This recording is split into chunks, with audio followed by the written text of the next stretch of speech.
In this video, I'll show you how to quickly assemble a scene with plants and moss using our new tool, the Projectors. First, I want to improve that tree a bit. If we look closer, we see that we have a really great displacement map happening on that trunk. And that's because we imported a height map and use it as a displacement on the trunk. If I turn it off, boo! But if I turn it back on, yay! All the nice shadows and details are back. Now we can do the same thing, but with fronds and with leaves. So I'll take the flowers. I imported a height map already. And it's just simple radial gradient that I added on top of each flowers. You can see the flowers if I open the opacity map, yeah. So those are simply fronds from an atlas. In the orientation in the leaves properties, you can adjust the height value, and here you can see that the flowers are becoming hollow, like little cones. So they have really that nice trumpet shape that has so much detail, and the lighting reacts better on it. Now we can do the same on the leaves. And if you look at the height map, it's not very pretty, but it does the job. So if I go back into deformation in the properties, now we have a nice shape happening on those leaves. I'll quickly show you how you can adjust the normals or the lighting properties of your leaves on your tree. We have a new system for that is called Global. You can access it through the generator's properties or through the main menu. And it makes it easy to puff your normals from an anchor point situated somewhere in the hierarchy. So by sliding those values, you will change the position of that anchor point.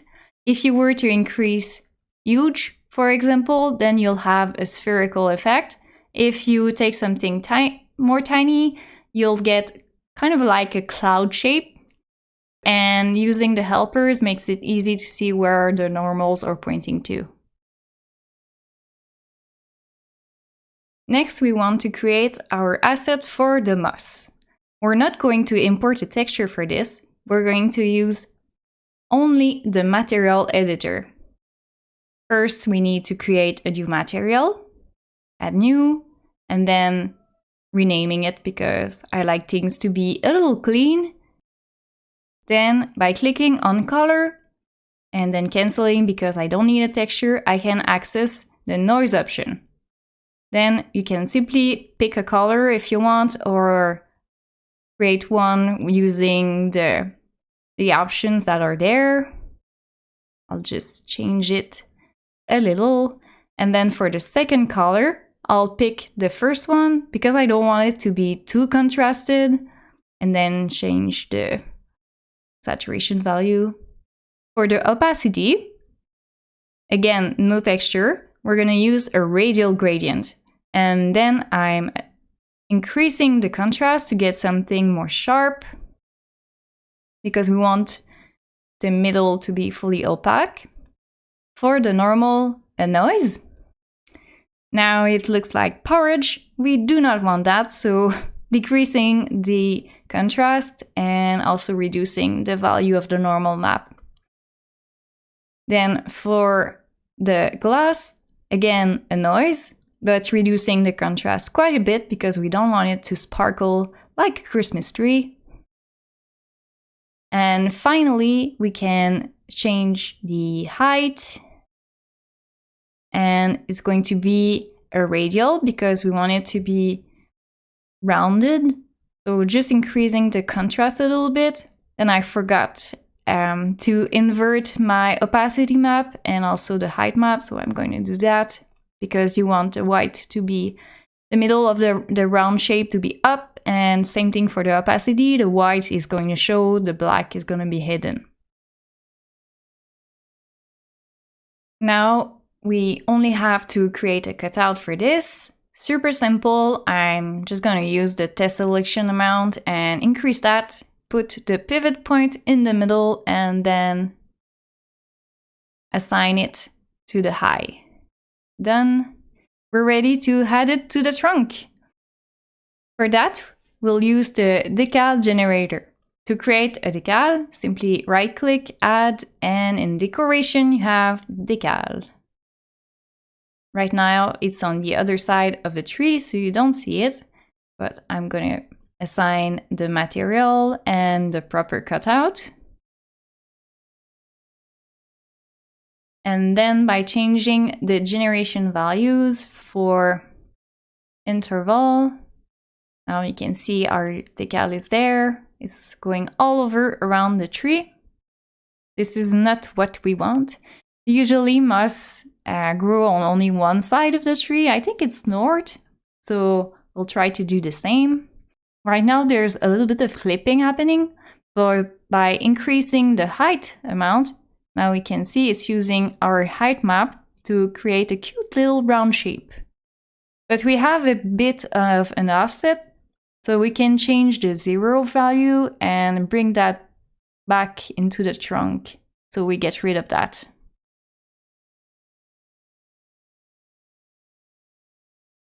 Then I can increase the count, because we don't have enough, all the way to the top, and add a little spread and a rotation to really place it where I want it to be. For now it's good, we can always change it later. And what we need now is a plane to add some fuzziness around that moss because it looks pretty flat. For this, I'll create a simple triangle shape using only the gradient portion of the material we just created. So here I'm adding 3 points, just taking that gradient and then moving the pivot up. And I'm placing it slightly above the down point, so it goes into the decal. Speaking of which, we need to add anchor points on that decal to indicate where we want the planes to appear on it. So adding those points with the cutout editor. This tree is not going anywhere, it's not going to be used in real time, so I can add as many as I want. Pew pew pew! All those anchors. This is enough. Okay, so now the anchors have been assigned to all the decal, and if I had leaf on top, we can see that they are all placed where we wanted them. Right now they're a little big, so I'll reduce the size so we can see better. Now we need to change the orientation of those planes so they stick out of the decal. Increasing the fold value will get you there. And then you can add a bit of variance to break the pattern so it looks more organic. And we can assign the material and you see we have fuzz. But there's a bit of harsh shadows happening. So you can go into the lighting settings and change the puffiness for surface X and put that value to 1. And it's going to use the tangent of the parent below to really puff those out. So now, no more nasty shadows. It's all very pretty on the trunk, but what if I wanted to add those decal onto the branch, the roots, the ground, the whole universe? Right now it would be pretty difficult because I would need to copy all those generators, the decal and the planes on all those other assets in the scene. But we have a new tool that allows you to add it everywhere very easily. So I'm switching up to a simpler scene to demonstrate the new tool. Here we have a simple tree with roots that are mesh crawling on the floor and an orange cube that I want to project on everything. To cover the tree with the orange cube, we'll need the new feature, the projectors. The projectors need 2 things to work together in order to work. So a base generator and then a projector. A projector casts rays onto other assets of the scene and generate whatever you want. It can be complex geometry or, in this case, a simple cube. So the first thing I'm doing is creating a base generator. So adding base, and then I'll connect that square to the base. I'll just drag and drop it. Here we go. By default, the compute path is going to be set to 2. That is because the object that is being projected need to be computed after the assets it's projected to. You'll understand in a minute. Then we can create a projector. It's in the middle of the tree, so I'll move it on the side. Here we have our beautiful projector. And we'll assign the base to it. Here we go. And then we need to select the target generators, which means the assets it's projected on.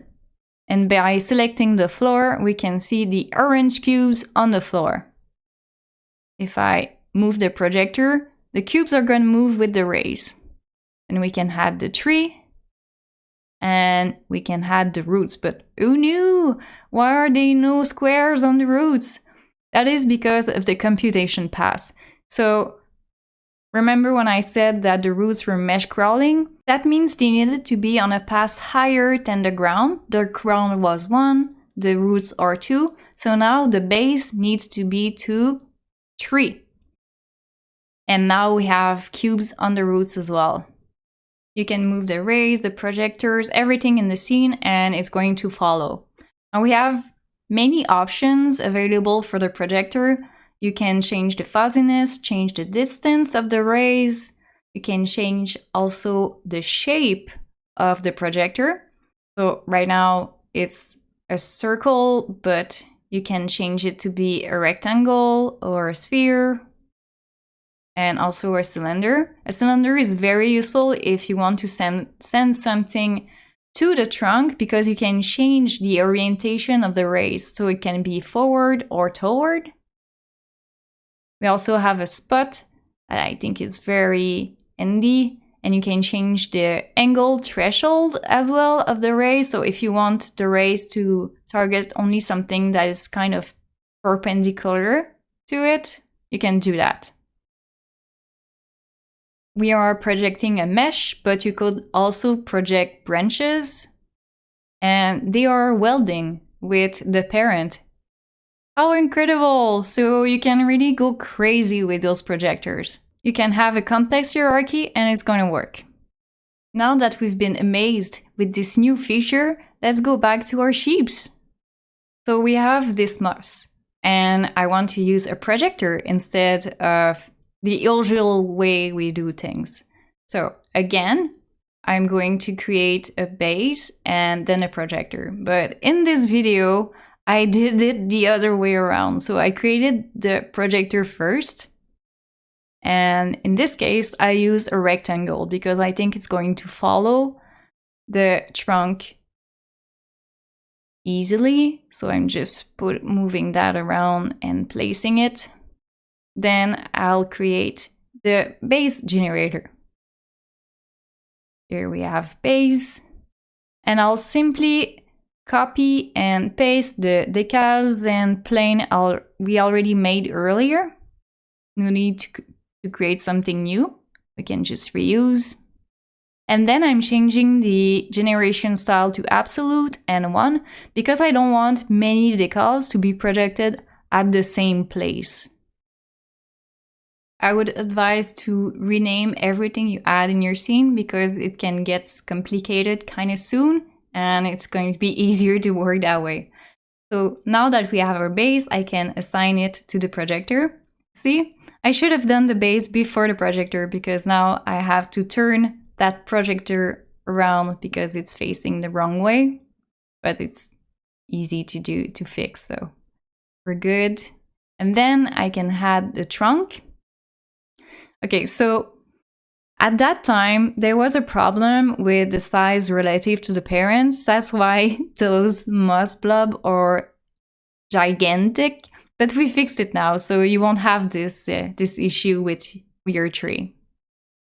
Then I can adjust the ray counts to add more moss on the trunk, add it to the roots, the branches, and just playing with the settings until I get something that I'm satisfied with. I'll circle back to this later, but for now, this is good. Now there's many things I want to add in this scene. As you can see, I have little plants and 2 kinds of rock. But for now, let's concentrate on the little rock. And I think the projector is really the quickest way to add those rocks underneath my roots. So I'm adding a base and renaming it. And then I can drag and drop the mesh generator on that base. And then we can create a new generator. Oh, by the way, you can change the size of the icon because it's pretty big. Then choose the target generator, and in this case, it's the floor. See, when I said that you need to rename your stuff, that's why. So you see the orientation is wrong, but you can fix it by going into the base generator and changing the point. So I chose the normal of the parent underneath, but you could also orient your mesh with the world axis if you want. You have many options in there. I'll speed up the next bit, but what I'm doing is just sinking the rocks in the ground and then adding them as a mesh force because I don't want the roots to be clipping with the rocks. And also, you saw the rocks move around. You can change the seed of the location in the base generator. Next, I want to place the big rocks. Again, same process, creating a base, renaming it, then linking the mesh I want to project with the base, adding a projector, and linking the base, and then choosing the target generators. In this case, it's the ground again. And then, like I showed earlier, I'm changing the orientation in the base, and then using also the rotation in the mesh properties itself, because I want them to be tilted from the ground. I think it's going to create a nicer composition for this. Those rocks are a bit too high, so I'll sink them in the ground. And yeah, that's pretty much it. They look pretty naked compared to the trunk, so I want to add the moss on them. And I'll use the same base generator that I already created for the trunk, but for the rocks. So I'll add a projector. I chose the spot for this one and moving it around. And then I'll assign the moss and put it on the rocks. Now, remember when I said that there was a small issue with the scale relative to the parent? So it's going to make the moss look super weird on the on the tree because of that, but don't worry about it, it's all fixed now. So what I'm doing is just changing the angle of the spot, changing the ray counts, and then we're good. The next step will be to add those little plants over there. Now I want to add those little plants. I created a small setup because I wanted to show you what it looks like, but I need to change the generation back to 1 because I don't want many plants to appear at the same position. Then again, creating a projector, choosing the base and the target generators and putting the count to a ridiculous amount because it looks so good that way. To break the circle effect, I'm playing with the fuzziness and it creates a natural gradient towards the edge of that projector. After that, I'll just add more projectors and also I'll change the moss on the trunk because like I said, there's some problem with the size. And right now, I don't have much to say, so I can make some noise. Pew pew pew! Adding projectors to the scene. So much fun! You can really create complex scene, like I said, and I think projectors makes the whole process so much quicker because it's all procedural and non-destructive. You can always move stuff around. It's easy to iterate, come back, change just a few elements on top of your base generators, and it's going to project and change real time in your scene. So voila, this is the final scene. Like you see, I added grass and some extra flowers, and I'm really happy with it. I hope you learned something today.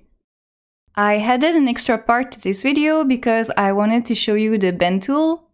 If you finish assembling your scene, but you feel like your silhouette needs more work, you want to polish a bit more, then you can access the freehand mode and select the bend tool. With the simple gizmo, you can quickly bend and reshape your trunk and branches to reach the level of detail you needed before releasing your work into the world. Now I'm done for real, so I'll stop this video.